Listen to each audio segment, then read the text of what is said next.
So today I would like to explore the topic of trauma bonding, karmic soulmates. I'm just someone who has experienced a lot of different types of connections in my life. I would say I've experienced a lot of karmic soulmates and partners and situations which involved some kind of trauma bonding. I know that there's obviously a lot of stigma behind these terms. I'm just here expressing my opinion, my experiences, what I've learned, and hopefully putting a bit of a different perspective on this subject. As any of you who are on the spiritual path, you've probably noticed that within the community of spirituality and self-development, there's a lot of stigma around these connections and these relationships. And, for good reason. I'm not going to deny that, these relationships and dynamics can be very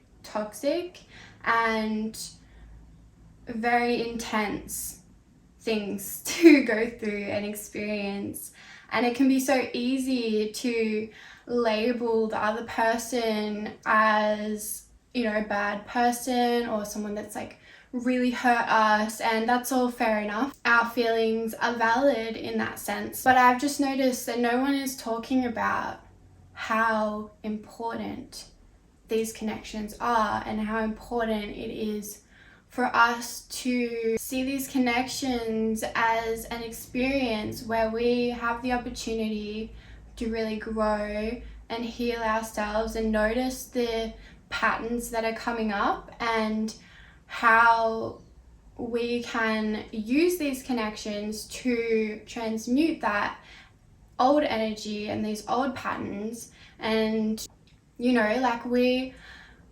should really be thanking these people who've come into our lives to teach us these lessons. We should really have, so much gratitude and love for them, because they are giving us exactly what we need. We asked for that, we signed that soul contract. And I believe that not enough people are talking about this. So many people are so quick to just demonize trauma bonds and karmic soulmates and connections, and it's just all really demonized and really seen as this negative, bad thing, when it is just as important to have those experiences. But yeah, I genuinely believe that these dynamics can and are supposed to be transmuted into a healing experience for one or both individuals, totally depending on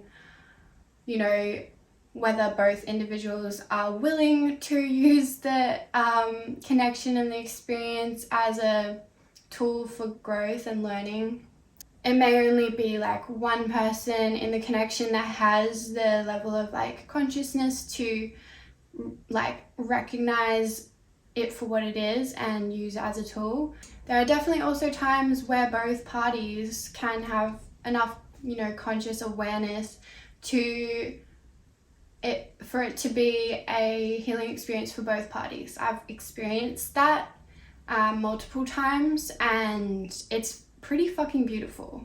It's seriously really special to experience that kind of connection, and for both people afterwards to still be on good terms, and to be able to help each other grow, and then watch each other grow from a distance. With these soul contracts and these trauma bond situations, because they are so volatile and can be quite toxic, it generally it's kind of bound to have sort of an end date of how close you're able to be with this person, and that's kind of necessary for the growth to happen as well. You both need to be able to step back and reflect on it, and then that's where the real growth begins to show. A lot of the articles I've read online about trauma bonding and karmic soulmates especially, like, they all say the same thing, and they all say that once it's over, like, the other person is gonna like backstab you and like talk about you behind your back and like do all these nasty things. Sure, sometimes that does happen, but I just don't think that it always has to end up like you hate each other and like never speak to each other again. Like, that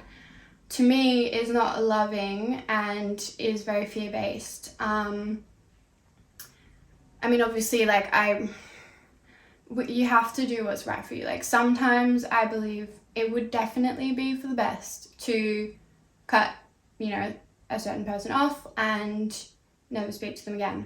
Sometimes, in some cases, I think that that is absolutely necessary, but I'm just trying to, you know, shift the perspective a little bit. Like, it's not always that these people are bad people that we don't want to have in our lives.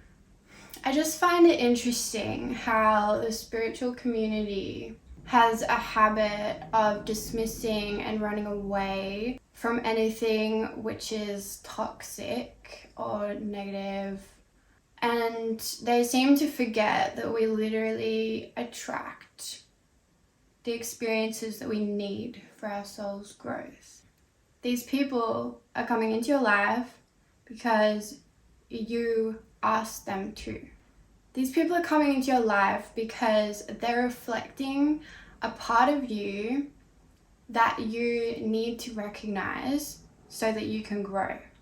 If someone's in your life and they're reflecting some sort of behavior, like they're, you know, reflecting this behavior at you that you keep labeling as toxic and abusive and blah blah blah, which it is. Yeah, sure, it is like toxic and abusive, but the reason it's happening is because there's something inside of you that resonates with that. And it doesn't mean necessarily that these people are like, it doesn't mean that this behavior is something you do. Sometimes that is the case. It could have been something you did in the past, even a very long time ago, but a lot of the times they're reflecting a pattern of behavior that, you know, maybe you experienced when you were younger. Like, maybe it was something your parents did to each other or to you. Usually these patterns keep getting reflected back to us because we need to deal with whatever's going on inside that is causing that to keep coming back to us. Of course, it is like extremely important to have very strong boundaries in these connections. In order to be able to navigate it in a healthy way, there needs to be strong boundaries. And don't worry about what the other person is doing, because the only thing that you have control over is yourself and your own actions. So if you want there to be stronger boundaries, you need to set them. You need to learn how to set them. You need to figure out what boundaries you need to set to be able to navigate the connection in a more healthy and conscious way. Because of course, these connections can be extremely toxic and they can be abusive. And yeah, it's scary for sure. Like, it's not a pleasant experience, though there can be also very pleasant and beautiful moments with these karmic soulmates that we have. A lot of the time it can be quite chaotic and intense. So yeah, they can be very toxic. And I'm not denying that. I never was from the beginning. It's just that they're only reflecting the toxicity that already exists within you. So, and that's obviously not everyone's going to want to hear that, but sorry, it's true. But there are ways to navigate these situations in a way that is healthy for you. And if the other person also decides to navigate the relationship in a more conscious way, then for them too, and that's great. But we're not worrying about that It's all about focusing on how we can become better versions of ourselves through navigating these connections. One thing that I've had to learn is that bad people don't want to get better. Good people want to understand what they've done wrong so that they can be better. It's a really important one. I think one last thing that is important to mention is that I'm not saying that anyone should stay in a trauma bond or a karmic experience for longer than is necessary.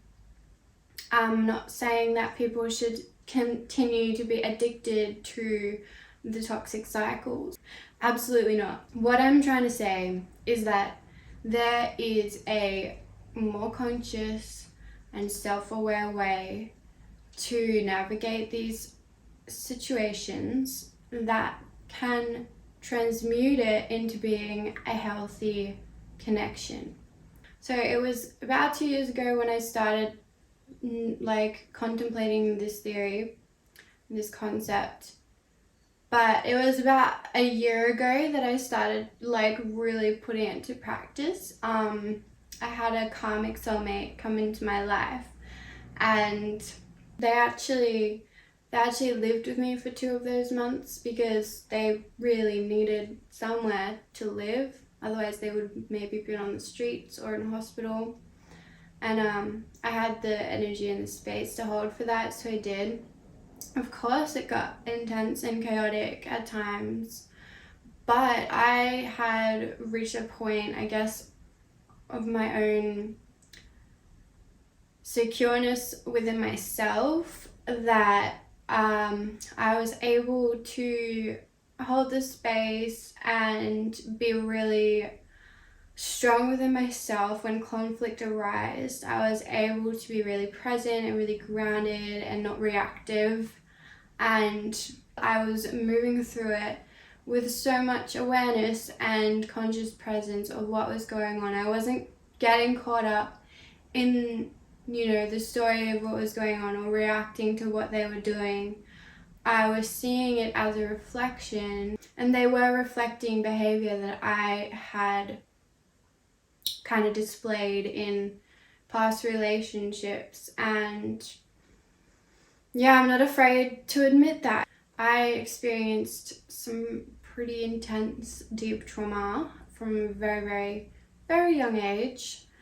And when trauma happens, when someone is very young, it can make them a toxic person because you just don't know any better. I, for a very long time, was acting in ways that I wasn't even aware of the fact that I was acting in that way. And it took having a partner who showed me true unconditional love to help me see that within myself, and then to be able to start healing that and breaking that pattern. But it was then, a few years later, reflected back at me through other relationships and karmic situations, including this one I'm talking about. And, I was able to navigate it with that sense of understanding that what this person was doing to me wasn't personal. I was just seeing it as simply a learning experience for me to understand what it's like to be on the other receiving end of that kind of behavior.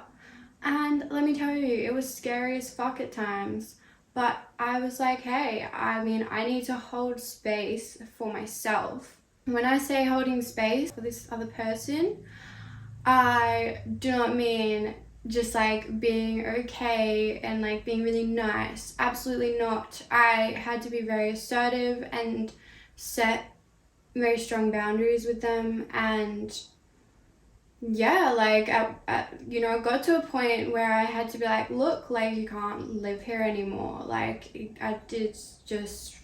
It's too much. And I had to do that to protect myself, and it's important to do that. But it didn't mean that I was demonizing this person. I still cared about them. And a little bit after that, I ended up just having a feeling that it was time to, you know, go our separate ways and like stop engaging with each other, because there was still this like repetition of like patterns happening within our dynamic, even though, you know, it had chilled out a lot since we lived together.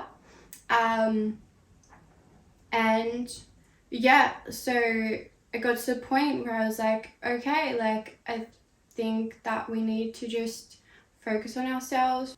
It was really hard to do because, as anyone who's been in a karmic connection or like trauma bond knows, it can be very addictive, like being around these people. I've found that in a lot of my karmic situations, I've felt that I feel very comfortable around them because there's that deep soul connection. Like, you know each other really well, and a lot of the time they do really bring out some of the best sides of you, but they also bring out the worst as well. And yeah, it was like really good to have some time away from this person and really focus on myself and, you know, clear out, you know, that energy. I had another karmic experience quite recently. I'm not sure if I'm ready to go into that yet, but maybe in a future video if I touch on this topic again. Let me know down below if you'd like that, if you'd like to hear more about this topic and my experiences. But yeah, I just thought it was something worth bringing up and talking about and putting out there, because I haven't seen anybody talking about this side of these connections, and it's very relevant, and it's everyone knows it. Everyone knows that we need these connections, that we signed the contracts, you know, like everyone knows that part. So why are we demonizing it so much, you know? Why are these people so bad when really they're just a reflection of you? So I hope that this video has provided some insight, and take what resonates, leave what doesn't. Hit the subscribe button, give me a like, leave a comment down below. I look forward to seeing you guys next time. Peace out.